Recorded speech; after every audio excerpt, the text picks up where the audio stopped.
Dear students, ये प्यारा सा चैनल हमारे यूट्यूब चैनल जिसका नाम है जावेद रशीद। यहाँ पर हम लोग आपस में मिल बांट के डिस्कस कर रहे हैं फिजिक्स, और उसी फिजिक्स का लॉज ऑफ मोशन चैप्टर अभी कंटिन्यू है।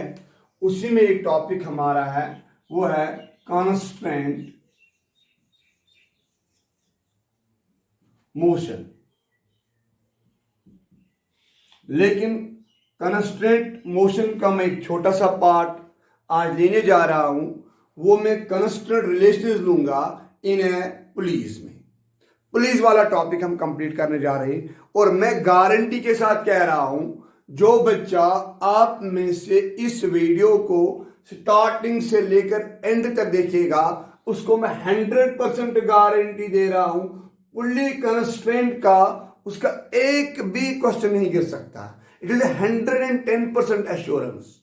लेकिन डियर स्टूडेंट्स, एक ही चीज है, वीडियो को आराम से एंड तक देखना है। सबसे पहले चीज, टर्म कांस्टेंट मोशन क्या होता है, याद रखो। कांस्टेंट मोशन होती है एक रिस्ट्रिक्टेड मोशन। क्या होती है? Restricted motion. यानी क्या है कि सपोज अगर मैंने यहां पर ये टेबल लिया है, ठीक है कि नहीं, इस टेबल के ऊपर मैंने ब्लॉक है, इस ब्लॉक को मैंने यहां से स्ट्रिंग किया और यहां से खींच रहा हूं, तो इसका मतलब ये जो ब्लॉक है ये मजबूर है ऐसे चलने के लिए। ये ब्लॉक ऊपर नहीं उठ सकती है, ये ब्लॉक नीचे नहीं जा सकती है, इस ब्लॉक को ऐसा ही चलना है। यानी इस ब्लॉक की मोशन को मैंने रिस्ट्रिक्ट किया है। अब जब मैंने इसको धक्का दिया है, जब ये यहां पर पहुंचेगा, यहां के बाद ये एक ऐसा गिरेगा और ये ऐसा चलेगा। यहां के बाद इसके रिस्ट्रिक्शन, अब यहां से क्या है, ये नीचे भी गिरेगा और आगे भी जाएगा, लेकिन इस वाले पार्ट में ये नीचे नहीं गिरेगा। यानी इसका मतलब है इस बॉडी के अंदर मैंने यहां से यहां तक एक किस्म की रिस्ट्रिक्शन रखी है। ठीक है मेरे बच्चों, जो ये रिस्ट्रिक्शन होती है, उस रिस्ट्रिक्शन को क्या बोला जाता है मेरे बच्चों? उस रिस्ट्रिक्शन को मेरे बच्चों बोला जाता है कांस्टेंट। क्या बोला जाता है? कांस्टेंट। आगे बढ़ेंगे हम। यानी इस मोशन को मैंने क्या किया है? कांस्टेंट किया है। इस मोशन को मैंने मजबूर किया है। अच्छा, दूसरी बात और एक बार मैं समझाऊंगा। ऐसे समझाओ कांस्टेंट। सपोज मैंने यहां से एक स्ट्रिंग ली, इस स्ट्रिंग के साथ मैंने ये मासलेस पुली लिया, इस पुली के ऊपर मैंने ये एक मास लिया है और ये दूसरा मास मैंने लिया है। बाय द वे, अगर ये मास नीचे आएगा तभी जाके ये मास ऊपर जाएगा। यानी ये मास जब नीचे आएगा तब जाके ऊपर आएगा, या अगर ये नीचे जाएगा ये जाके ऊपर आएगा। यानी इसका मतलब है ये इसकी मोशन को रिस्ट्रिक्ट कर रहा है और ये इसकी मोशन को रिस्ट्रिक्ट कर रहा है। जब ऐसी बात होती है, इस मोशन को हम बोला जाता है कांस्टेंट मोशन। यानी इस वक्त जो है motion of a body, motion of A pulley, motion of A mass, motion of a string, motion of a weight, motion of a particle is restricted by some laws, is restricted by some conditions. उस motion को बोला जाता है constant motion. लेकिन आज हम constant motion का एक ब्यूटीफुल सा टॉपिक करेंगे सॉल्व। वो एक ट्रिक लेंगे हम करेंगे पुल्ली कांस्टेंट।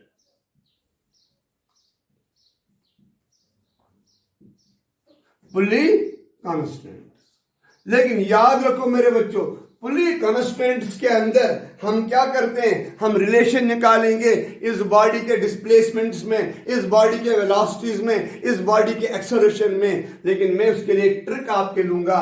एक चीज आप याद रखोगे, जो 11th के बच्चे हैं वो भी रट्टा याद रखेंगे, लेकिन जो नीट और जेई के बच्चे हैं उनको पता है कि जो सम ऑफ वर्क डन होता है किसी भी बॉडी के अंदर, वो जीरो होती है जब तक आपके पास एक्सटर्नल फोर्स होगा इक्वल टू जीरो। यहां पर जो मेरी बॉडी है उसको मैं बाहर से कोई फोर्स नहीं दे रहा है, जो टोटल वर्क डन आएगी वो आएगी इक्वल टू जीरो। और इसके बाद याद रखोगे, जो वर्क डन होती है वो होती है equal to F dot X, force dot displacement. और जो वर्क डन होती है वो होती है आपके पास F X cos of theta. इस चीज को याद रखोगे मेरे बच्चों, इन 3 चीजों को याद रखोगे। एक चीज, total work done on any system is equal to 0 when the external force acting on a system is equal to 0। एक ये बात। दूसरी बात, जो टोटल वर्क डन होती है वो होती है dot product between force and the displacement and summation of work done is equal to 0। इस चीज को आप मेरे बच्चों याद रखोगे। आगे बढ़ेंगे, आराम से नोट करो इसको कॉपी पे। और एक चीज याद रखोगे आप, जो ऑलरेडी मैंने आपको पिछले वीडियो में पढ़ाया उसको यहां पर मैं थोड़ा रिवाइज करूं। सपोज मैंने यहां पर एक ये पुल्ली ली है, ये पुल्ली है मैसलेस, इसको यहां से मैंने ये स्ट्रिंग ली और एक स्ट्रिंग मैंने ये ली, ये स्ट्रिंग यहां से। मैंने आपको बराबर बोला है बार बार, जो ये पुल्ली होगी ये मासलेस है, इस पे जो नेट फोर्स लगेगा sum of force should be equal to 0। लेकिन ये और ये सेम स्ट्रिंग है, ये भी मेरे बच्चों टी आएगा और ये भी मेरे बच्चों टी आएगा। अगर ये टी आएगा, ये टी आएगा, ये कितना आएगा? ये आएगा ट्वाइस टी। याद रखोगे इस तरह से, यानी इसका मतलब है कल अगर आपको यही पुल्ली इस तरह से होगी, शाबाश, जवाब दो आंसर। ये कितना होगा? 2t। ये कितना होगा? t। ये कितना होगा? t। ये 2 इंपॉर्टेंट रिजल्ट्स आप याद रखोगे, ठीक है कि नहीं? टेंशन भी क्या है? Tension is a kind of force. Tension is a kind of force. चलो आगे बढ़ेंगे। अब एक ब्यूटीफुल सा क्वेश्चन करने जा रहे हैं, ठीक है कि नहीं? कॉन्स्टेंट मोशन का एक ब्यूटीफुल सा क्वेश्चन करने जा रहे हैं। सपोज यहां पर आपको दिया गया ये फ्लोर, ठीक है कि नहीं? इस फ्लोर के साथ ये स्ट्रिंग है मासलेस, ये पुल्ली है। ये पुल्ली, ये जो स्ट्रिंग है ये इस पुल्ली के साथ भी बांधी हुई है। ये पुल्ली यहां पर बंद है और ये स्ट्रिंग जा रही है यहां से, ठीक है मेरे बच्चों? और यहां से आपको आ रहा है मास, ये है मास, फॉर एग्जाम्पल 2 kg। ये है मास यहां पर नीचे की ओर 1 kg। यहां पर मैंने इसको अटैच किया है, ये मास 1 kg। आपको बोला जाएगा find the acceleration of 2 kg मास। सबसे पहले चीज, ये और ये बॉडी है, ये 2 बॉडीज है जिनकी एक्सेलरेशन डिफरेंट है, कॉमन एक्सेलरेशन नहीं है। अगर इनकी कॉमन एक्सेलरेशन होती है तो मैंने आपको उसके लिए ऑलरेडी एक ब्यूटीफुल वीडियो बनाया है जिसपे कॉमन एक्सेलरेशन का हर एक क्वेश्चन सॉल्व होगा। अगर याद होगा, मैंने आपको एक वीडियो में पढ़ाया होगा, याद है? F causing the motion, F opposing the motion divided by mass of the motion is equal to acceleration। लेकिन यहां पर दोनों की एक्सेलरेशन डिफरेंट है। लेकिन सबसे पहले चीज, एक चीज, ये स्ट्रिंग मैंने ली सेम, यहां पर टेंशन कितना लगेगा? T। यहां पर कितना लगेगा? T। यहां पर कितना लगेगा? T। यहां पर कितना लगेगा? T। लेकिन यहां पर कितना लगेगा? Twice T। अब इसका मतलब क्या है? जो ये 2 kg वाला मास है इस पे कितना लग रहा है फोर्स? T। जो 1 kg है इस पे कितना लग रहा है? 2T। मैं कहूंगा सपोज इसका डिस्प्लेसमेंट x जो है, मैं इसको नाम दूंगा x2, ये नीचे जा रहा है डिस्प्लेसमेंट, और मैं कहूंगा कि ये वाली बॉडी जा रही है ऊपर, x1। हम जानते हैं sum of work done should be equal to 0, लेकिन हमें पता है जो वर्क डन है वो क्या है जी? W1 plus W2 that is equal to 0। क्यों? यहां पर 2 बॉडीज मूव कर रही है, एक ये 2 kg नीचे आ रहा है और दूसरा ये 1 kg ऊपर जा रहा है। क्या और कोई बॉडी मूव कर रही है? और कोई भी बॉडी मेरे बच्चों मूव नहीं कर रहा है। तो इसका मतलब हम इन दोनों की वर्क डन निकालेंगे। W1 that is equal to 2T into x into cos of 0।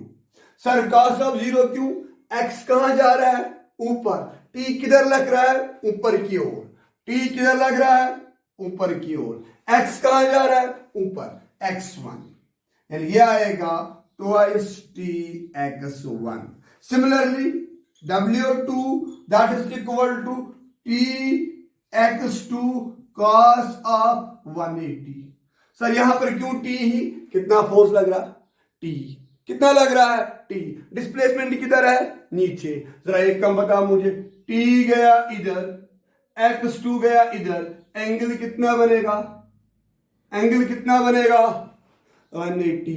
तो क्या आएगा ये -t(x2), ये दो वैल्यूज यहां पर डालो, क्या आएगा आंसर मेरे बच्चों, शाबाश, 2t(x1), 2t(x1) क्या आएगा, 2t(x1), इसके बाद क्या आएगा मेरे बच्चों, -tx2 that is equal to 0। इसका मतलब हुआ है 2t(x1) is equal to t times x2, t और 2 कैंसिल हो जाएगा, तो यहां पर हमारे पास निकला है x2 is equal to 2x1। करो differentiation, change in displacement, v2 आएगा equal to 2x v1, a2 आएगा इक्वल टू 2x a1, यानी अगर a1 है इक्वल टू a2 आएगा इक्वल टू 2x a। ये याद रखोगे मेरे बच्चों, है कि नहीं। आराम से देखो इस चीज को, आराम से देखो मैंने क्या क्या किया है, एक एक चीज को आराम से देखो, ठीक है कि नहीं। आगे बढ़ेंगे, क्या होगा, शाबाश। अब इस तरह से आपके पास दो चीजें हैं, आपके पास अब इस बॉडी की एक्सेलरेशन कितनी निकली है, शाबाश, 2a, नीचे की ओर इस बॉडी के ऊपर की ओर एक्सेलरेशन a। अब आप सब कुछ कर सकते हो। अब आपको मेरे बच्चों ये एक्सेलरेशन निकालनी है, कितना लग रहा है नीचे की ओर फोर्स, 1g mg, ऊपर की ओर क्या लग रहा, 2t, कौन सा फोर्स करेगा मोशन को cos 2t, क्या होगा मेरे बच्चों, acceleration a is equal to 2t minus, शाबाश, 1g whole divided by mass of the system, mass of this system, यानी 2t minus 1g is equal to a। Name it as equation first. यहां पर आ जाओ, ये क्या आएगा, 2g किधर लग रहा है, नीचे की ओर, एक्सेलरेशन क्या है, नीचे की ओर, इसका मतलब 2g is a force which is causing the motion, शाबाश, 2g माइनस t फोर्स है कि नहीं, position causing the motion minus position force opposing the motion is equal to the net force acting on the body, that is equal to 4a। क्यों 4a, 2 2s are 4। ठीक है मेरे बच्चों, मैं क्या करूंगा, मैं इस टर्म को करूंगा रेशनलाइजेशन, मैं करूंगा मल्टीप्लाइंग बोथ साइड्स बाय 2, इसको, ये क्या आएगा 4g माइनस क्या आएगा 2t that is equal to किसके बराबर आएगा 8a। Name it as equation second. जरा सेकंड एंड फर्स्ट को ऐड कीजिए, ये और ये कैंसिल हुआ कि नहीं, ठीक है मेरे बच्चों। ये क्या आएगा 3g इज इक्वल टू आएगा मेरे बच्चों 9a। आराम से देखो इस चीज को, 2t ये 8 बनेगा, ठीक है मेरे बच्चों। क्या निकलेगा a का वैल्यू, एक्सेलरेशन a का वैल्यू क्या निकलेगा मेरे बच्चों, हम कहेंगे एक्सेलरेशन a जो है that is equal to 3g divided by 3, 9, यानी a is equal to g divided by 3। आपने एक्सेलरेशन a निकाली है, अगर ये एक्सेलरेशन कितनी आपके पास निकली है, कितनी निकली है मेरे बच्चों, g/3। ये कितनी निकलेगी, वेरी गुड। और ब्लॉक 2 की आपको निकालनी है, वो क्या आएगी 2g/3। ये था एक ब्यूटीफुल सा क्वेश्चन। आगे बढ़ेंगे, थोड़ा और आगे बढ़ेंगे, और एक क्वेश्चन इसी पे हम बनाने जा रहे हैं।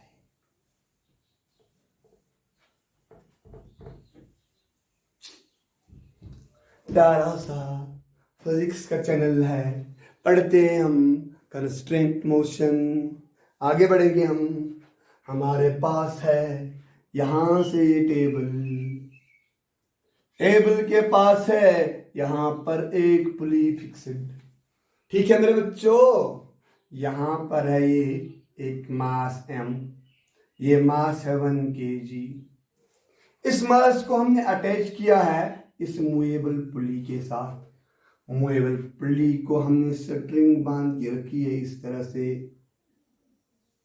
ठीक है कि नहीं। यहां से आपके पास है ये 2 kg, ठीक है कि नहीं।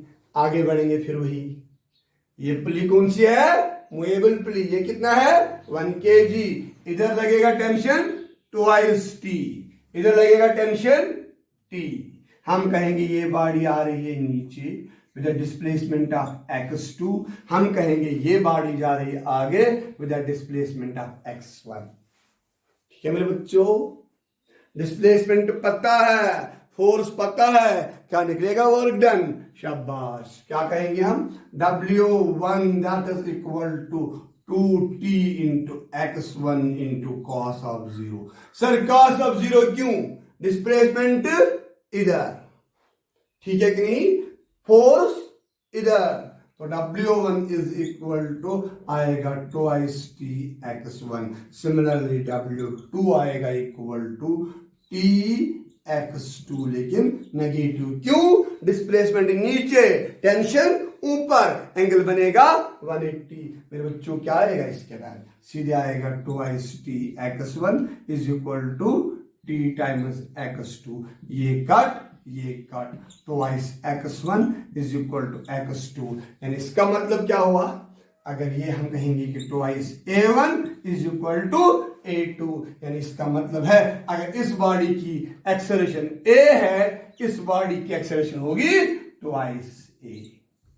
क्यों, जो ही आपको डिस्प्लेसमेंट की रिलेशन निकल गई है, इसमें डिस्प्लेसमेंट आया x, इसमें आएगा 2x, इसकी वेलोसिटी v, इसकी वेलोसिटी 2v, इसकी एक्सेलरेशन a, इसकी 2a, ठीक है कि नहीं, तब जाके डिस्प्लेसमेंट ट्वाइस चलेगा हमेशा। ठीक है मेरे बच्चों, हम लोगों ने इस तरह से एक्सेलरेशन निकाली है। क्या एक्सेलरेशन निकाली है, शाबाश। इसकी एक्सेलरेशन कितनी है 2a, इसकी कितनी है a। इस वाले क्वेश्चन में आपको एग्जामिनर ने बोला होगा find the acceleration of 1 kg mass. 1 kg mass की एक्सेलरेशन हमें निकालनी है। हम क्या करेंगे, twice t is equal to 1 into a। क्यों, force causing the motion minus force opposing the motion is equal to net external force, is equal to net external force। यहां पर फोर्स काज कौन कर रहा है, ट्वाइस टी, अपोज कोई कर रहा है, कोई अपोज नहीं कर रहा है। हम क्या करेंगे मेरे बच्चों, twice T that is equal to a, name it as equation 1।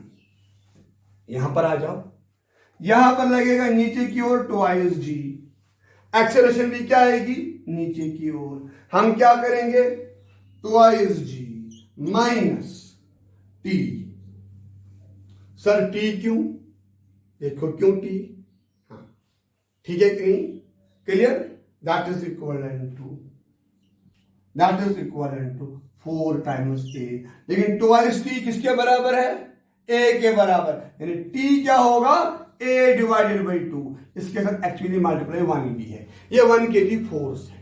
ये नहीं लिखना कभी भी tension is equal to a by 2, असल में इसके साथ मास 1 kg मल्टीप्लाई होगा। यहां पर ये वैल्यू यहां पर सब्स्टिट्यूट करो, क्या आएगा यहां पर 2g इज इक्वल टू किसके बराबर आएगा 4a प्लस t का वैल्यू डालो यहां पर आराम से।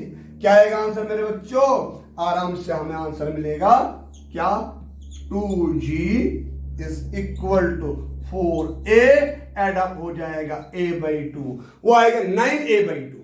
क्या आएगा वो 9a by 2। 9a divided by 2 is equal to twice g, यानी a is equal to 4g divided by 9। इस तरह से आप लोगों ने ये एक्सप्रेशन भी निकाली है। इस तरह से अगर आपके पास कोई भी क्वेश्चन होगा ये क्या पुली कॉन्स्टेंट्स पे, हर कोई क्वेश्चन आपको आराम से आएगा। मैं और 2 वीडियोस बनाने जा रहा हूं, वो दोनों होंगे पुली कॉन्स्टेंट्स पे ही है, क्योंकि आप जानते हो कि अगर मैं बड़े वीडियोस बनाऊंगा मेरे लिए बहुत डिफिकल्ट होता है उनको अपलोड करना है। Wish you best of luck, I hope you all are well, wish you best of luck my dear students.